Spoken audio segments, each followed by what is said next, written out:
Hello and welcome to my channel. I created this channel as an outlet to create and develop stories. I hope you enjoy this one.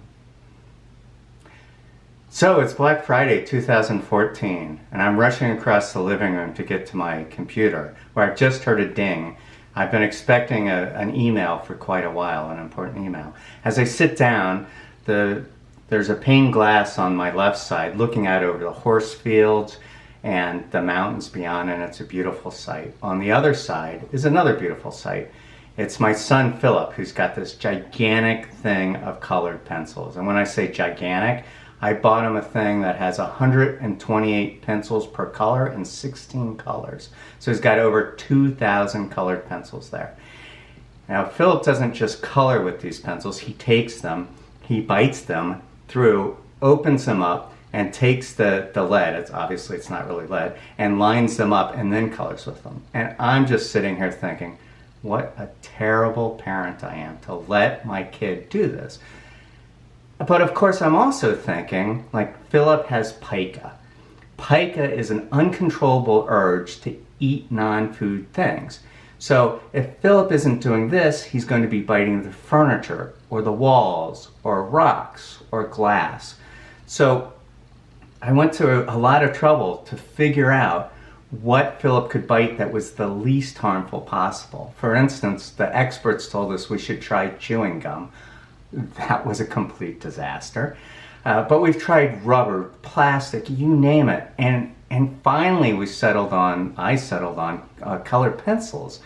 And I didn't just get colored pencils, but I went out and looked at dozens of different types of colored pencils to figure out which ones were the least likely to give him splinters or cause any problems if we were to accidentally swallow it, and settled on these. So this email that I've been expecting is actually because I am feeling like I've been a terrible father. Like, what kind of father lets his son sit there and eat colored pencils? This email is to residential facilities that handle autistic people like Philip, barely verbal autistic people. And I'm heartbroken at the idea of sending Philip away because I love him so much and he's a joy to have around. He's always happy. But I'm also thinking very much that for his own good, it would be better for him to be more structured and to have experts who really understand autism work with him. And just to reinforce that and stick the dagger in my back, Philip right at that point says, "I want spaghetti, please." I look down at the computer clock and I realize it's way past lunchtime. But I've just gotten this email that I've been expecting because I want to understand what it takes to do this residential facility. So I say, "Okay, Philip, but it's going to be a couple minutes." And Philip says, "I want spaghetti, please." So I said, "Yes, Philip, but it'll be a few minutes."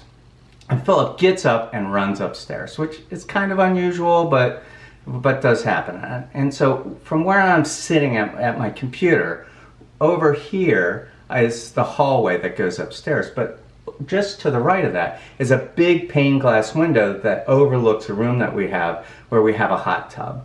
And I can see almost all of that room from where I'm sitting, and I can hear in there pretty well.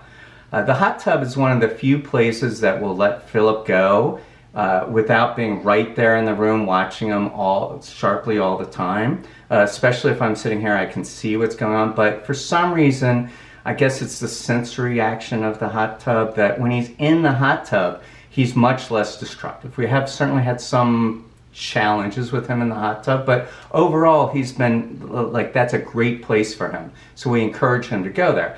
So I'm really happy that pretty quickly what happens is the door to the hot tub room opens and Philip gets into the hot tub. I'm thinking, oh great, now I have a little reprieve, I can finish seeing what this email says, and then I can go cook him lunch before he gets too unhappy. And so that's great. And then I noticed that he's turned up the jets to full in the hot tub. Usually he likes it kind of mellow, but he has it roaring. It's like a typhoon in there. And I'm just thinking oh, he must be really mad at me that he's he's got this thing rolling. So I sit down, you know, I'm looking through the residential, you know, what needs to be done, and it seems like a lot of paperwork, but I feel like, you know, for Philip's sake, I really need to explore this further. So when I'm done that, I say, okay, I need to go make this spaghetti for Philip. But he is in the hot tub and he is laughing and laughing, and Philip laughs a lot, so it's not that unusual. But I'm feeling really guilty about this. Usually Philip helps me cook the spaghetti, but in this case, I'm like, he's having such a good time. I'll take care of it myself. So I go into the kitchen, put the water on, and Philip's big job in cooking the spaghetti is he puts the salt in. He's got that big thing of salt, you know, and like he always looks at you and he waits till you look away and he tries to pour in as much salt as possible. And what I find is, because Philip's not there to help me, usually I just say, Philip, go get the salt. I don't even know where the salt is. So I'm looking through the cabinets, and where I thought it was, there's no salt. And I'm just thinking, like, this is how terrible a father I am. Like, I don't even know where the salt is. Without help, I can't even create spaghetti for this kid. And I find some table salt and I put it in there. So Philip, at this point in his life, is eating spaghetti all the time. He eats tons of spaghetti. We have a whole pantry that we just fill full of spaghetti, and he goes through it very quickly. So I go over to the pantry to open it up to get some spaghetti out. It is absolutely empty. There is not one strand of spaghetti in the entire thing.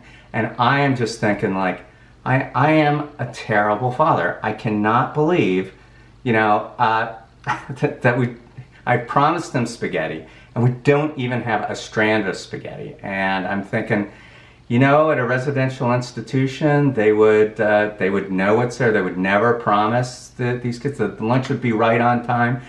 And I'm just feeling terrible. And Philip's still in the hot tub, laughing and laughing. And so I'm like, well, I'm gonna have to go break it to him. Hopefully it'd be okay with grilled cheese sandwiches, but he really likes spaghetti a lot more. So I go over to the hot tub room where he is, and as I'm approaching, I see that the big thing of salt is actually sitting right on the hot tub, like right on the ledge of the hot tub. And I'm thinking, my gosh, he must have wanted salt water bath today or something like that. And as I get closer, I look down and I see there's 20 to 30 empty packages of spaghetti on the ground. And when I look into the hot tub, I can see that there's 20 or 30 packages worth of spaghetti in the hot tub. So Philip has decided he can't wait for me to make spaghetti, and he doesn't want a little thing of spaghetti, so he's going to make a big hot tub full of spaghetti. So I do what I always do when Philip has some new, creative, destructive thing that he does, which is quite often. So first, I double over laughing, and second, I take out my phone and take a picture. And you know, Philip and I are just, you know, sharing eye contact and laughing about it. Like, it's what a great idea.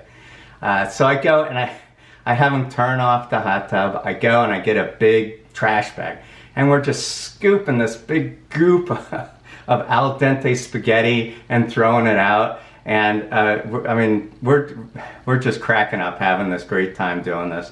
And it's all done. I'm like, okay, Philip, you can go on with your hot tub. He turns on the hot tub, and spaghetti starts coming out of the jets. So I'm like, oh my gosh,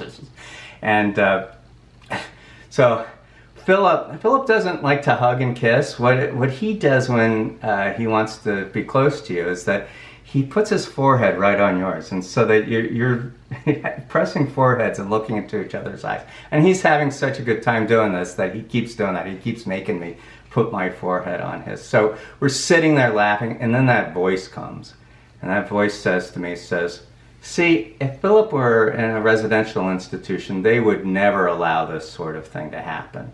I think, is that a good thing? And then that voice says, and they'd be darn sure to make sure it never happened again. They wouldn't be sitting here encouraging him, laughing about this stuff. They would make sure that he knew that this was inappropriate. And that's when it all hit me.